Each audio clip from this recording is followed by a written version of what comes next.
Hello students, take take take part 3 is our today's video. Mathematics class 4, Rani's diary. Come, let's go to see my new baby sister. आओ मेरी छोटी बहन को देखने चलें. Ma, I have brought sweets for Munia.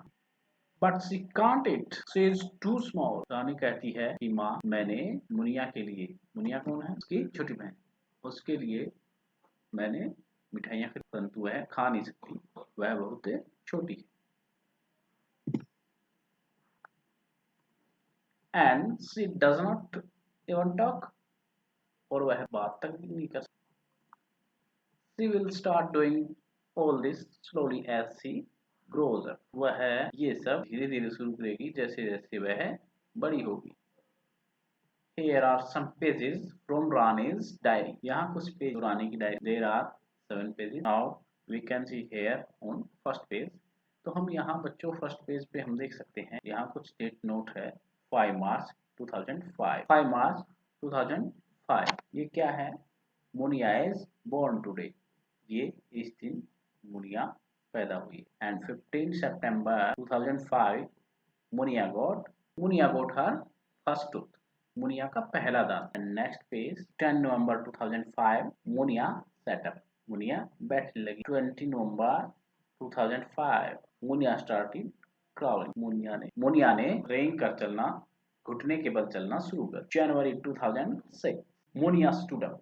Muniya खड़ी हो गई है. 5 September 2006 Munia ate a banana. Munia ने केला. 2 Feb 2006 Munia started walking. Munia ने चलना शुरू किया. Mark these in the correct order on Munia's timeline. इन सबको मार्क करना है एक करेक्ट टाइमलाइन पर. Now we draw a. Munia is born today.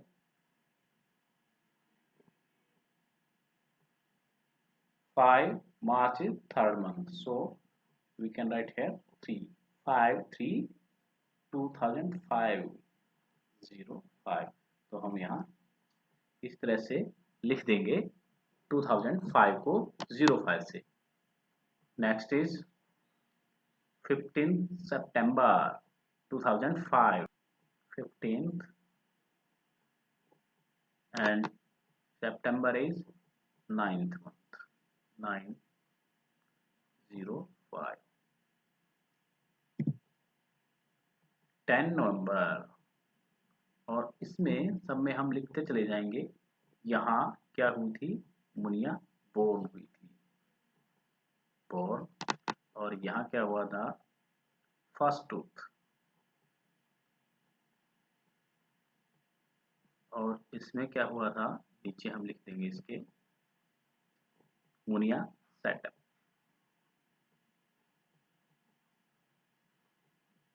Next में 10 नवंबर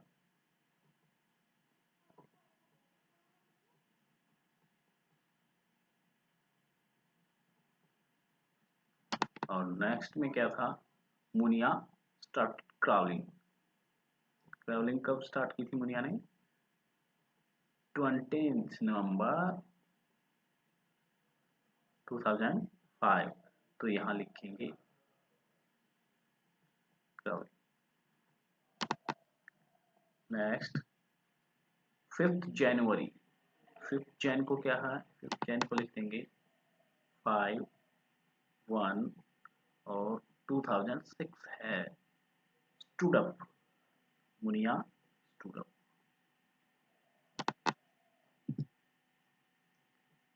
next 5 September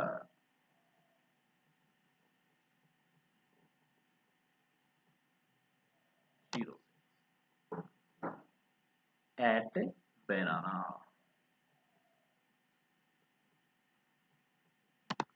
And next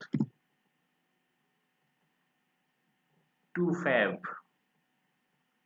2/2/0 walking.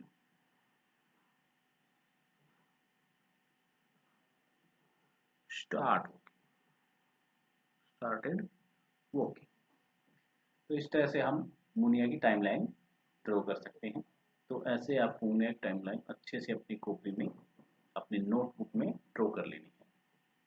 Students, this is a calendar of 2020। अब आप कैलेंडर के बारे में थोड़ा सा समझ लें, लेकिन ये सब आप जान, आपको याद रखना है 1 year is equal to 12 months and 1 month is equal to 30 days. यहाँ हर मंथ में 30 डेज नहीं दिखाए गए हैं।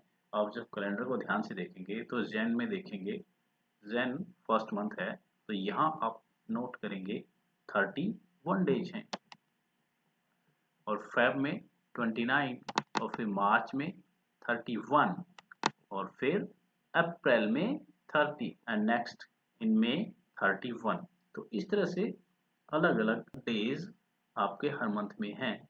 तो इसको आप समझ चुके हैं थर्ड क्लास में, लेकिन हम यहाँ इसको एक बार फिर आपको बताते हैं कि अलग अलग क्यों हैं, कैसे होते हैं, आप कैसे पता लगा सकते हैं कहाँ 31 डेज होंगे, कहाँ 28 होंगे और कहाँ 30 होंगे।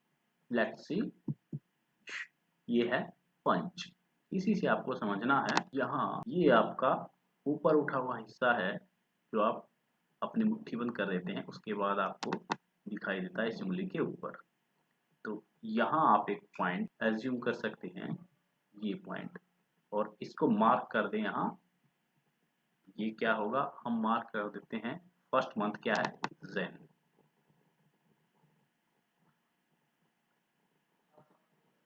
सेकंड मंथ क्या होता है, फेब।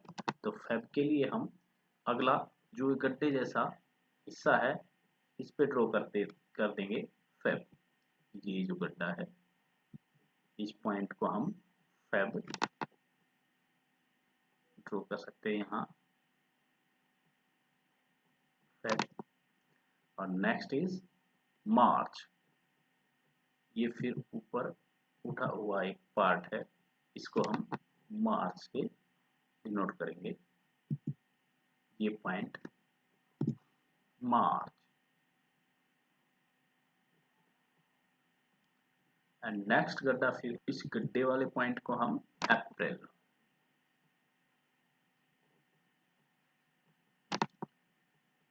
और नेक्स्ट जो है उठा हुआ पार्ट है, इस पार्ट को हम मई।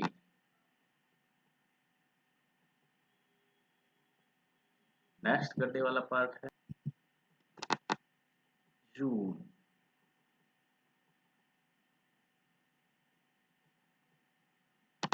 और नेक्स्ट उठा हुआ पार्ट होगा, इसको हम जुलाई।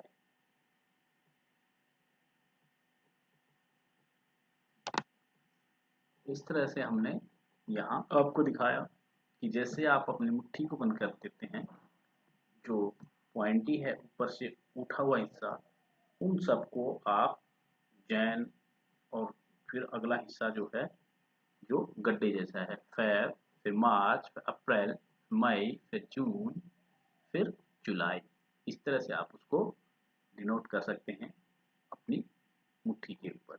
और फिर वहां आप कैसे देखेंगे कि कहाँ 31 डेज हैं, कहाँ 30 डेज हैं।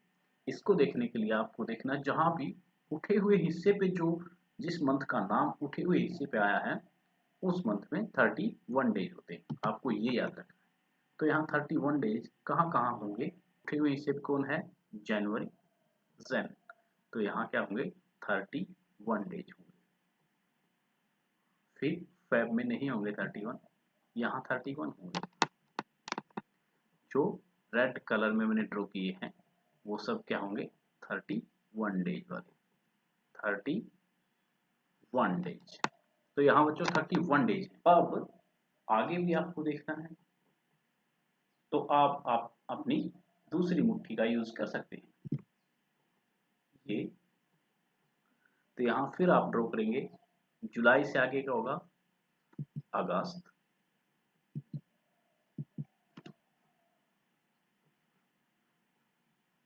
तो यहाँ भी क्या होंगे, 31 डेज। अगस्त के बाद ये हिस्सा होगा सितंबर, और सितंबर में भी कितने डेज होंगे? 31 डेज नहीं होंगे क्योंकि ये गड्ढे वाला हिस्सा है। ये नेक्स्ट उठा हुआ हिस्सा है, पॉइंट को डिनोट करेंगे। सितंबर के बाद अक्टूबर, ओ सी टी, अक्टूबर, यहाँ भी 31 डेज हम ड्रॉ कर सकते हैं। नेक्स्ट गड्ढे वाला हिस्सा होगा तो ये होगा नवंबर,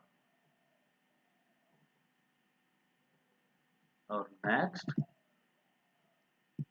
लास्ट दिसंबर, ये भी 31 डेज का होगा क्योंकि ये गड्ढे वाले हिस्से में नहीं है। तो स्टूडेंट्स जो भी रेड कलर में और जो उठे हुए हिस्से के ऊपर आए हैं वहाँ 31 डेज होंगे। इसके अलावा जो बच गए हैं बाकी जो गड्ढे वाले में ग्रीन कलर में आपके सामने हैं वहाँ सब कितने डे होते हैं? 30 डेज होते हैं।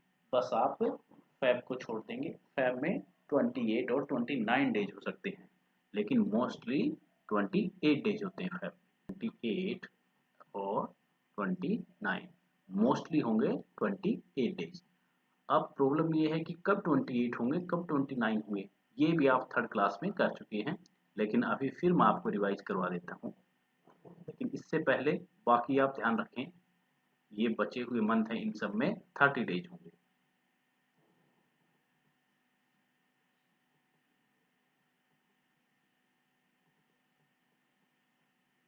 तो स्टूडेंट्स आपको नोट कर लेना है अपने नोटबुक में। क्या नोट करेंगे?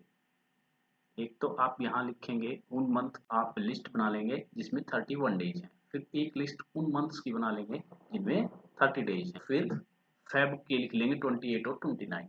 उसके लिए आपको समझना पड़ेगा, you know very well, 1 year is equal to 12 months and 1 year is equal to 365 days, but in a leap year.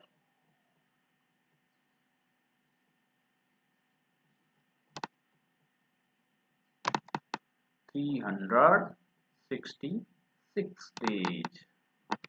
तो बच्चों जब लीप ईयर होता है तब 366 डेज होते हैं। तो लीप ईयर क्या है? ये लीप ईयर हर 4th ईयर में आता है।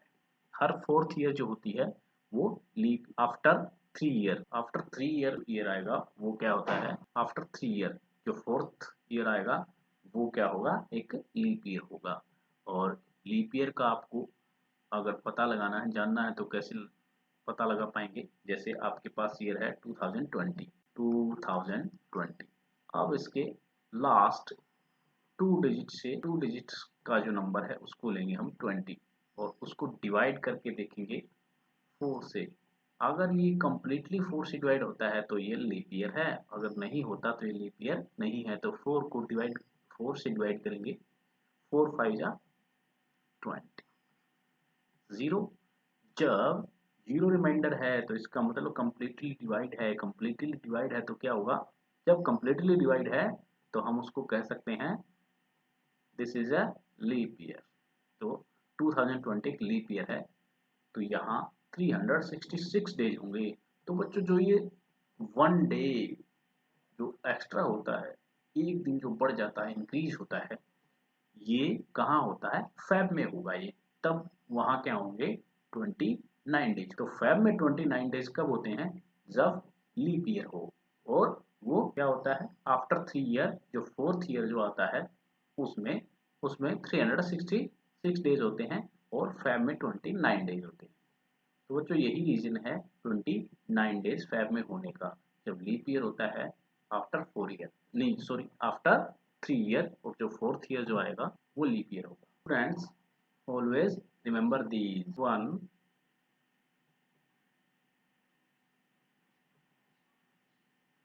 month is equal to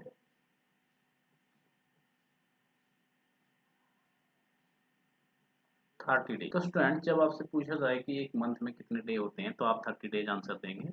लेकिन पर्टिकुलर आप अगर आपको किसी मंथ के नाम से अगर पूछा जाए कि बोले अगस्त में कितने दिन होंगे तो आप 31 डेज बताएंगे।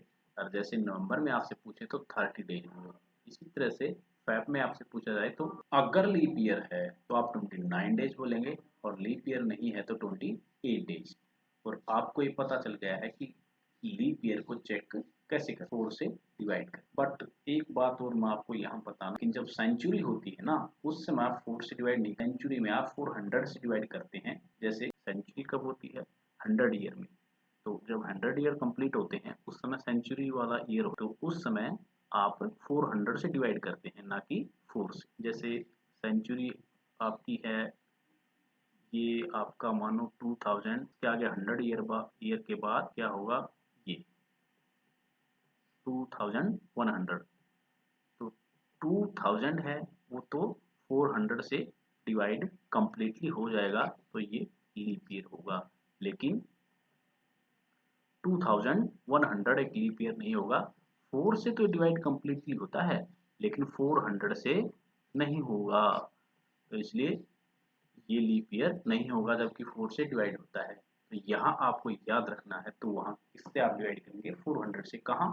जब 100 ईयर खत्म हो जाते हैं, जब 99 ईयर खत्म हो गए, जो 100th ईयर आपका चलता है, तब एक सेंचुरी है, जो सेंचुरी खत्म होने वाली होती है, तब आप 400 से डिवाइड करते हैं। कुछ बातें और जो आपको याद रखनी चाहिए, और अपनी नोटबुक में आप इनको नोट कर लेंगे तो आपके लिए सही रहेगा। 1 week is equal to 7 days. 7 days आप जानते हैं, Sunday, Monday, Tuesday, Wednesday, Thursday, Friday and Saturday.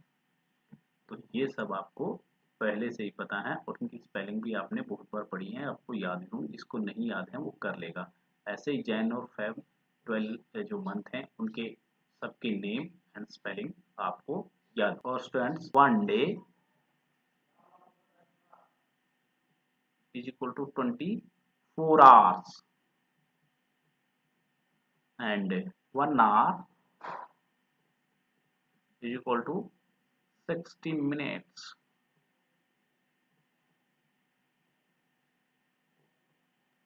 and 1 minute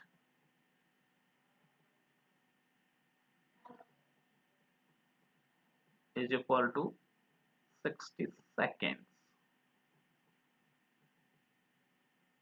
सी है, ये सब आपको याद। सबसे छोटी जो यूनिट है टाइम की, वो क्या है? सेकंड। जब 60 सेकंड पास होते हैं तब 1 मिनट कंप्लीट हो जाता है। ऐसे ही जब 60 मिनट कंप्लीट हो जाते हैं तब 1 आवर कंप्लीट होता है, और जब 24 आवर बीत जाते हैं तब 1 डे कंप्लीट होता है। ऐसे ही जब 7 डेज कंप्लीट हो जाते हैं तब 1 वीक। तो स्टूडेंट्स, ऐसे ही आप ये भी बता सकते हैं कि एक मंथ में नियर अबाउट 4 वीक होते हैं, 4 to 5 वीक। 5 वीक कंप्लीट नहीं होते, 4 वीक एंड 2 या 3 डेज। और एक ईयर में 53 वीक्स होते हैं। 1 ईयर में कितने वीक होते हैं? 53 वीक। ये भी आपको याद रखना है। ये सब अगर आप याद रखें, ये सब आप याद रखेंगे, ये आपके बहुत काम आने वाली। Muniya got her first tooth in September. How many months old was he then? How many months have passed from March to September? तो स्टूडेंट्स, मुनिया का जो पहला दांत निकला वो सितंबर में। कितने मंथ की थी जब वो मुनिया, और कितने मंथ पास्ट हुए हैं, कितने मंथ बीते हैं मार्च से सितंबर तक? तो बच्चों, जब मुनिया का पहला दांत निकला तो 6 मंथ। कितने month? 6।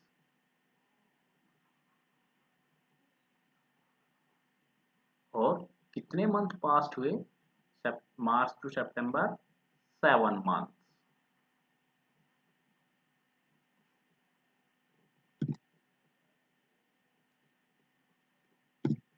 How old was Munia when she first set up? She got her first tooth. जब वह बैठी थी पहली बार। और दूसरा आपको बताना है, जब वह फर्स्ट उसका टूथ दांत निकला। तो बच्चों, आपको दांत निकला था उसका तो पता है कि वो 6 मंथ की थी। ऊपर ही आपने इसका आंसर दिया है, तो यहाँ लिख सकते हैं 6 मंथ्स। और जब वो पहली बार बैठी थी वो डेट आपको देख लेनी है और उसी डेट के अकॉर्डिंग आप आंसर दे सकते हैं। तो स्टूडेंट्स वो डेट है नवंबर में, मार्च टू नवंबर 8 मंथ, आप लिखेंगे यहाँ 8 month. What did she do first, उसने पहले क्या किया, वॉकिंग और ईटिंग ए बनाना, क्राउलिंग और स्टैंडिंग। तो बच्चों फर्स्ट ऑप्शन है वॉकिंग और ईटिंग ए बनाना, या तो उसने पहले बनाना खाया है या उसने चलना शुरू किया। और दूसरे ऑप्शन में आपके लिए है या क्राउलिंग किया है उसने पहले या स्टैंडिंग की है। तो जो आप जानते हैं क्राउलिंग पहले करना सीख जाते हैं बच्चे और स्टैंडिंग बाद में, लेकिन फिर भी आपको जो रानी की डायरी में जो डेट है उसको देखना है, जो पहले हुआ है उसी को आप टिक करेंगे। According to Rani's diary in first she ate banana, पहले उसने बनाना खाया करेंगे, this is your right answer.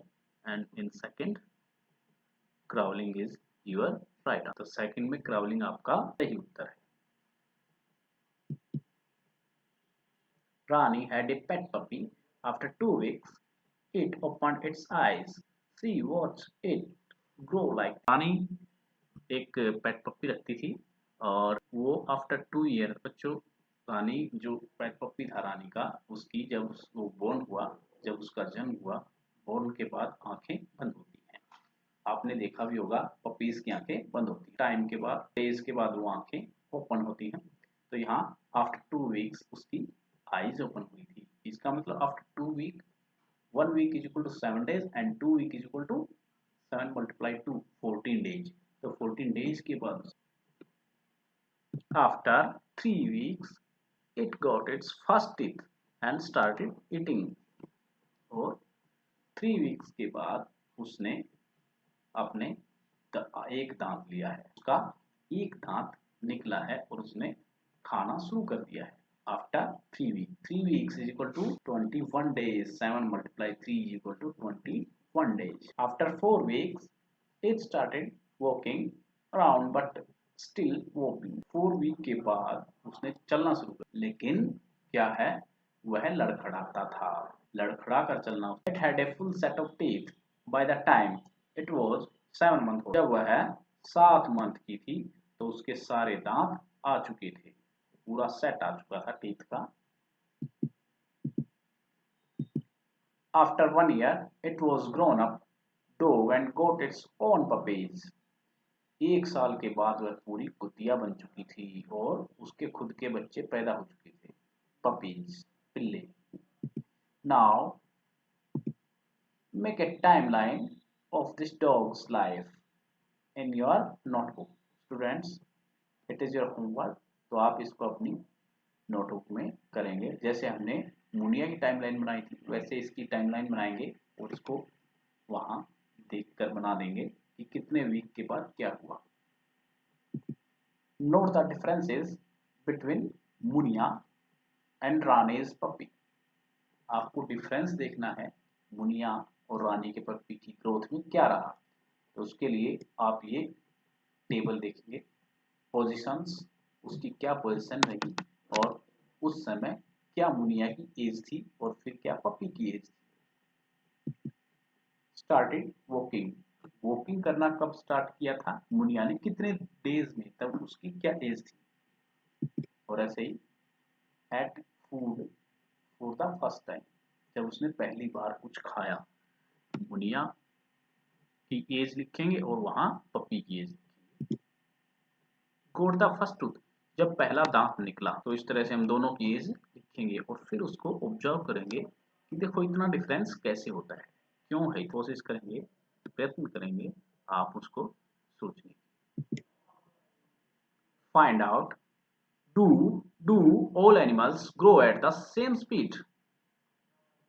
Discuss about the growth of a hen, a cow, a bird। क्या सभी जो एनिमल हैं उनकी ग्रोथ स्पीड जो है, ग्रोथ की स्पीड है, बढ़ने की स्पीड है, वो क्या एक जैसी होती है, इक्वल होती है। डिस्कस करना है, क्या डिस्कस करेंगे, अबाउट द ग्रोथ ऑफ, किसकी ग्रोथ के बारे में, a hen, a cow and a bird। hen, cow और bird की ग्रोथ के बारे में डिस्कस हम करेंगे।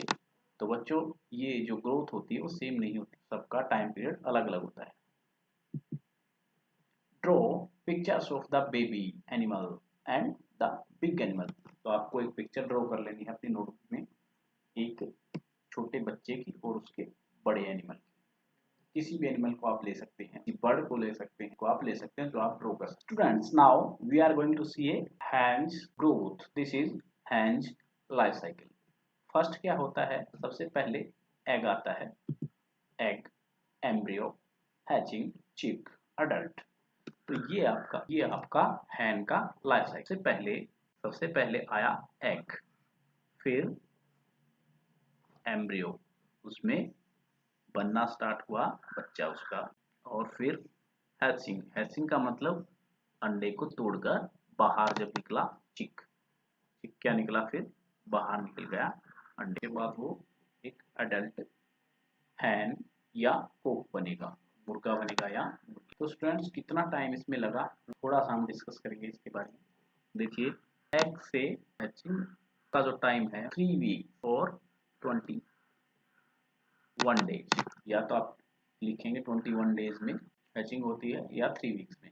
तो बच्चों आपको पता हो, ये आफ्टर 21 डेज, एग आने के 21 डेज बाद हैचिंग होती है, मतलब चिक बाहर निकल जाता है। चिक से अडल्ट बनने में लगभग 18 वीक्स का टाइम लगता होगा। तो बच्चों ये अलग अलग ब्रीड के साथ अलग अलग हो सकता है।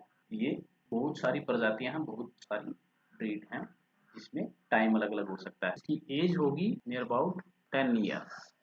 Friends, now we will see here a interesting video, जो होगी इसके बारे में। एक वीडियो हम जो देखेंगे इसके बारे में होगी, एग से कैसे आपका चिक बनता है और एग के अंदर कैसे कैसे ग्रोथ होती है। वो पूरी ग्रोथ का एक छोटा सा 2 मिनट्स का वीडियो है, जो आपको बहुत ही अच्छा लगेगा। तो चलिए देखते हैं।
स्टूडेंट्स, अब हम देखेंगे काऊ की ग्रोथ। काऊ काऊ बोर्न करती है एक काफ को। इतना टाइम इसको लगता है, नियर अबाउट 9 मंथ। ये 9 मंथ में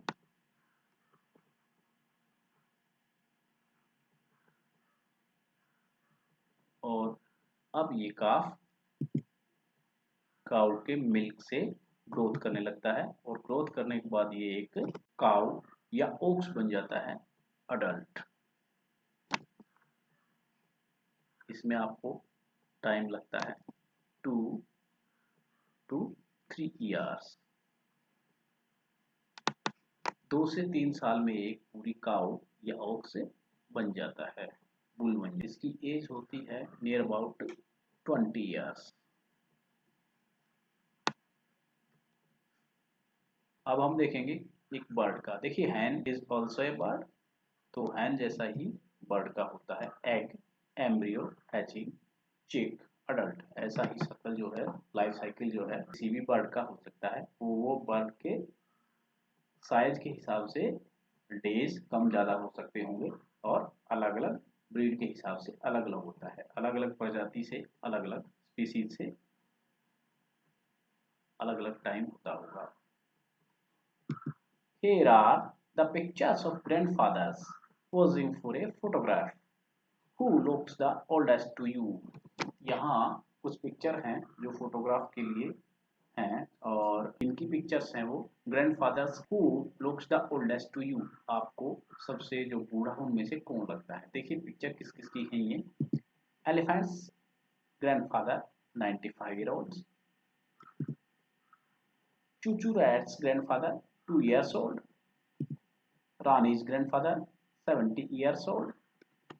तो जो ग्रैंडफादर है अप्पू का दादाजी, अप्पू हाथी के दादाजी हैं, वो 95 ईयर के। और चूचू चूहे के जो ग्रैंडफादर दादाजी हैं वो 2 इयर्स, और रानीज ग्रैंडफादर हैं वो 70 ईयर्स के, 70 साल के। तो आपको कौन इनमें सबसे ज्यादा ओल्डेस्ट दिखता है दिखने में? तो मेरे विचार से मुझे ओल्डेस्ट लगते हैं रानीज ग्रैंडफादर।